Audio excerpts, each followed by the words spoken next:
छाती में छाड़ा मारी वो यादव जी के बेटा हो, जी के बेटा हो। छाती में छाड़ा मारी वो यादव जी के बेटा हो। प्रेजेंट बाय रीति म्यूजिक ऑफिशियल।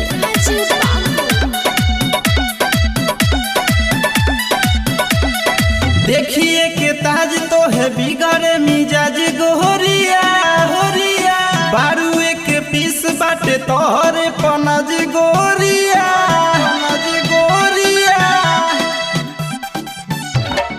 देखिए के ताज तो है बिगड़े मिजाज गोरिया गोरिया, बारू एक पीस बाटे तोहरे पनज गोरिया गोरिया। धमकी का देलू रंग बाज हो कि नेता हो, धमकी का देलू रंग बाज हो कि नेता हो। छाती में छाड़ा मारी वो यादव जी के बेटा हो। अरे बुझ गया। छाती में गोली मारी वो यादव जी के बेटा, यादव जी के बेटा हो।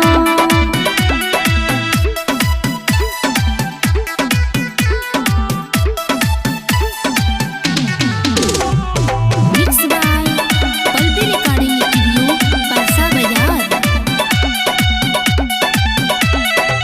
करेलू बारा बराई हो, आवना दाँत गड़ाई हो। माटी ही मोरा मजनुआ हंसी थे, करेला नाही लड़ाई हो। अरे का बुझल? करेलू बारा बराई हो, अच्छा। आवना दाँत गड़ाई हो।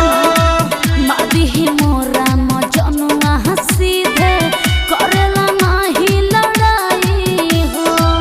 हमके मिलाव तोर कितना चहेता हो, सुना। हमके मिलाव तोर कितना चहेता हो चहेता हो। छाती में छाड़ा मारी वो यादव जी के बेटा हो।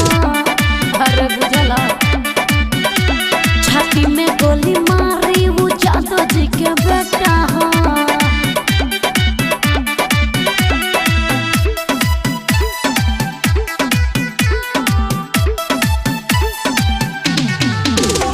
Mix by Pulpy recording studio Parsa Bazar. कह दी है वो दिलेर के, पानी छोड़ा दे हम घेर के।